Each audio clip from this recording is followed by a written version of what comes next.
Good morning class 7th students of Tiny Tots Public Senior Secondary School. आपको आज हम chapter first का जिसकी हेडिंग इंटीजर्स है एक्सरसाइज 1.2 समझा रहे हैं। इसमें हम प्रीवियस क्लास में क्वेश्चन 1, 2, 3, 4 पहले से ही समझा चुके हैं।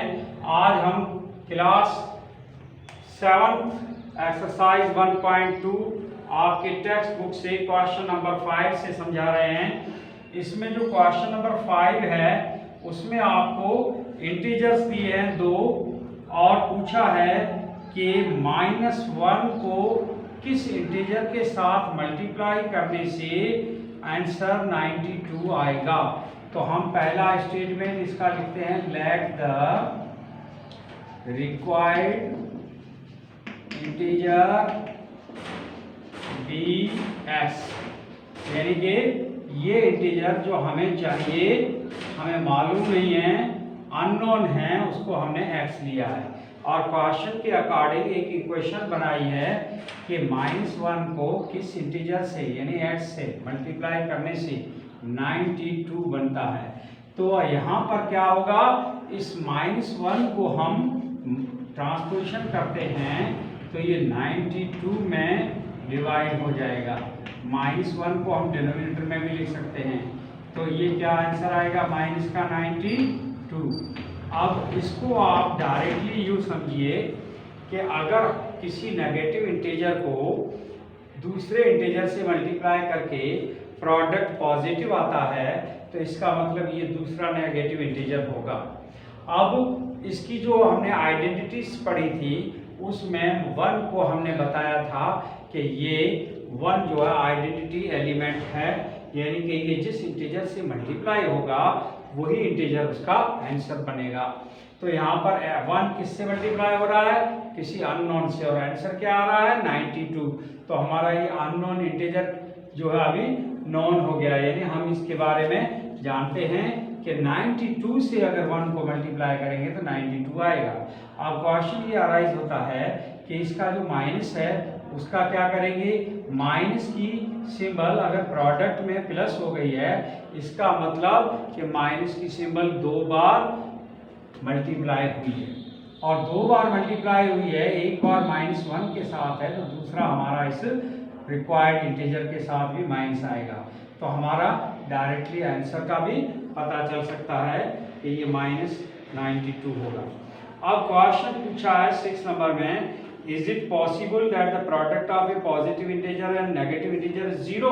नो, पॉजिटिव और नेगेटिव इंटीजर्स का प्रोडक्ट 0 हमेशा नहीं हो सकता। जैसे कि ये -7 नेगेटिव इंटीजर है, ये +6 पॉजिटिव इंटीजर है, तो इसका प्रोडक्ट जो है ऑलवेज 0 नहीं होगा।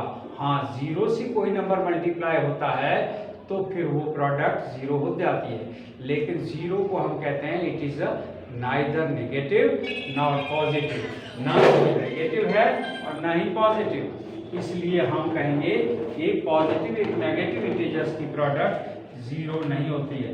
तो क्वेश्चन नंबर 6 के लिए आप डायरेक्ट आंसर लिखेंगे, no, it is not possible that product of positive integer and a negative integer is 0.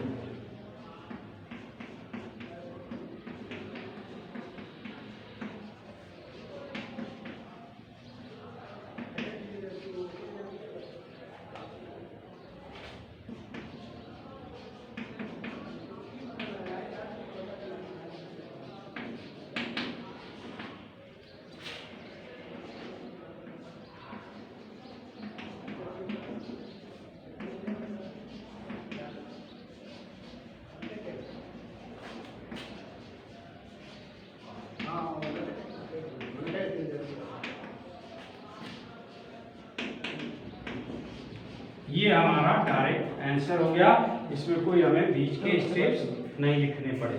अब इसी तरह से क्वेश्चन नंबर 7 में पूछा है, what will be the sign of the product if 32 negative integers and 7 positive integers are multiplied together.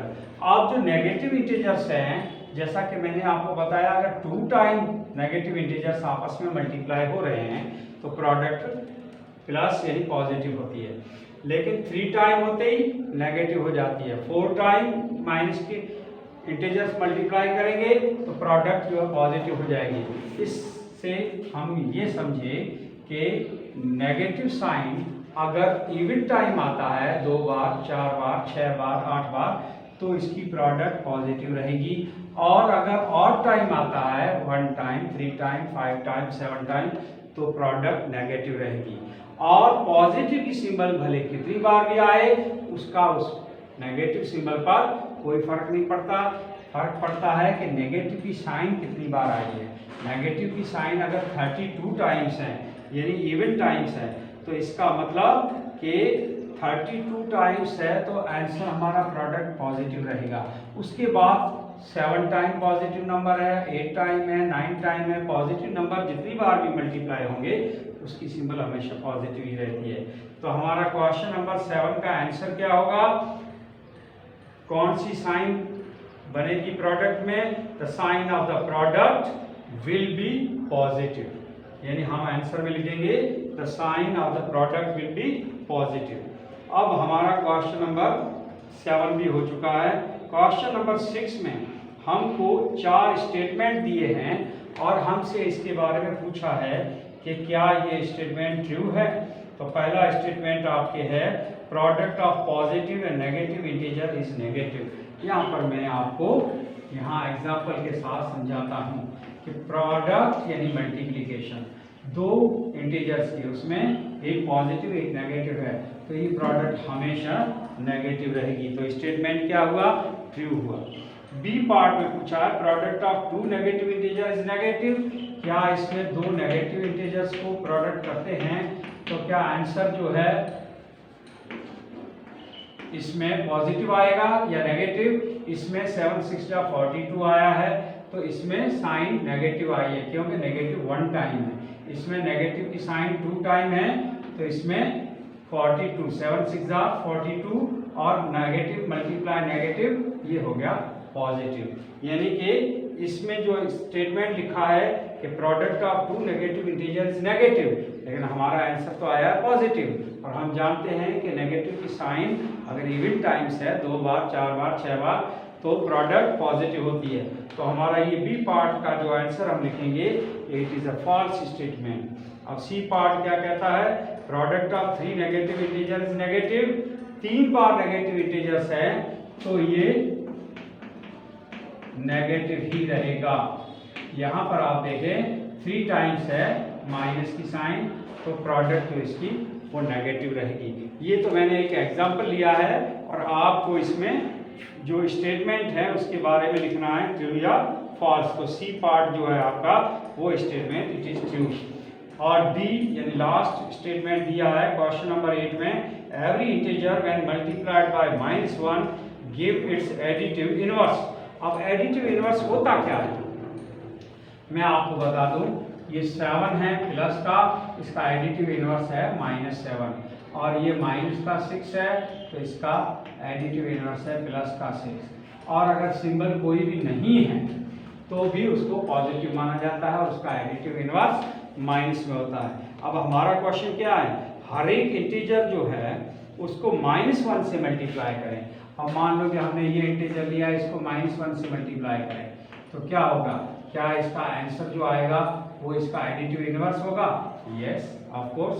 -1 को इस positive integer से मल्टीप्लाई करने से ये इसका नेगेटिव 7 आंसर आ रहा है, तो -7 जो है वो इस इंटीजर का एडिटिव इनवर्स है।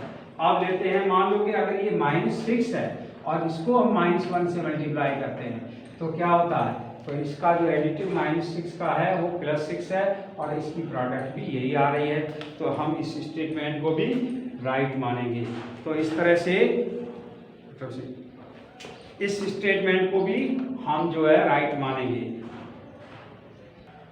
अभी हम एक्सरसाइज 1.2 का क्वेश्चन नंबर 9 सॉल्व करने जा रहे हैं। इसमें हमें कुछ ब्लैंक्स दिए हैं और उसको बॉक्सेस को हमको फिलअप करना है आइडेंटिटीज के हिसाब से। तो 9 को -7 से मल्टीप्लाई किया गया है लेफ्ट हैंड साइड में और इक्वल टू के बाद ये -7 को राइट साइड में लिखा है और मल्टीप्लाई करने के बाद एक बॉक्स लिखा है। अब हम इसके लिए इसकी जो प्रॉपर्टीज हैं, आइडेंटिटीज हैं, वो हम याद करेंगे। इसमें क्या है, 2 नंबर हैं, 2 इंटीजर्स हैं और राइट साइड में हमें एक इंटीजर दिया हुआ है, लेकिन इसका ऑर्डर चेंज किया हुआ है। सेकंड नंबर वाला इंटीजर जो है वो फर्स्ट नंबर पे दिया है और हमारे पास एक प्रॉपर्टी है जिसको हम कहते हैं commutative property of multiplication of integers. तो कम्यूटेटिव प्रॉपर्टी होती क्या है, पहले उसको हम रिवाइज करते हैं। कम्यूटेटिव प्रॉपर्टी का मतलब है कि 2 इंटीजर्स का ऑर्डर चेंज करेंगे तो उसकी प्रोडक्ट पर कोई फर्क नहीं पड़ेगा, आंसर दोनों का सेम आएगा। और यहाँ इक्वल टू की सिंबल हमें बता रही है कि इस तरफ लेफ्ट हैंड साइड की प्रोडक्ट राइट हैंड साइड के इक्वल है। तो लेफ्ट हैंड साइड में हमें जो 2 इंटीजर दिए हुए हैं उसमें एक 9 एक -7 है, राइट साइड में एक -7 है और एक जो है मिसिंग है। तो मिसिंग इंटीजर क्या होगा, 9 होगा। तो इस तरह से हमने इसका प्रॉपर्टी का यूज किया और इसमें फिलअप कर दिया। इसी तरह से आप इसका बी पार्ट अगर सॉल्व करते हैं तो बी पार्ट में आपको एक तरफ 2 इंटीजर दिए हैं -16 और -12 एंड 16। अब हम राइट हैंड साइड में इसको चेक करेंगे तो राइट हैंड साइड में एक फर्स्ट फिलअप दिया है ब्लैंक और इसके साथ मल्टीप्लाई किया गया है -12 को। यहाँ पर फिर कम्यूटेटिव प्रॉपर्टी का यूज किया गया है, जो फर्स्ट इंटीजर है उसको सेकंड नंबर पर लिया गया है और जो सेकंड है उसको फर्स्ट पर लिखेंगे, तभी हमारा ये दोनों राइट हैंड साइड और लेफ्ट हैंड साइड इक्वल माने जाएंगे। तो कम्यूटेटिव प्रॉपर्टी ऑफ मल्टीप्लिकेशन के अकॉर्डिंग इसमें जो फिलअप आएगा वो होगा 16।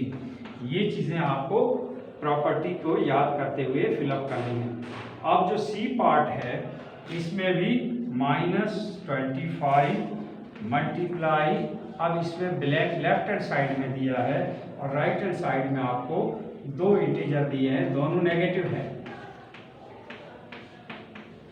और दोनों नेगेटिव इंटीजर में से जो राइट हैंड साइड में सेकंड नंबर पर है वो लेफ्ट साइड में फर्स्ट है।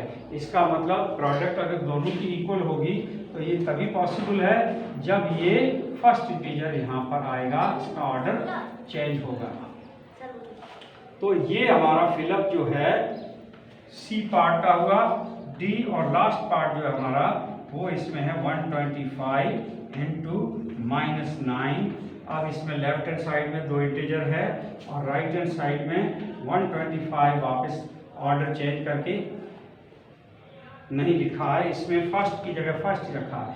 तो हम इसको सेकंड इंटीजर की जगह ही रखेंगे फिलअप में।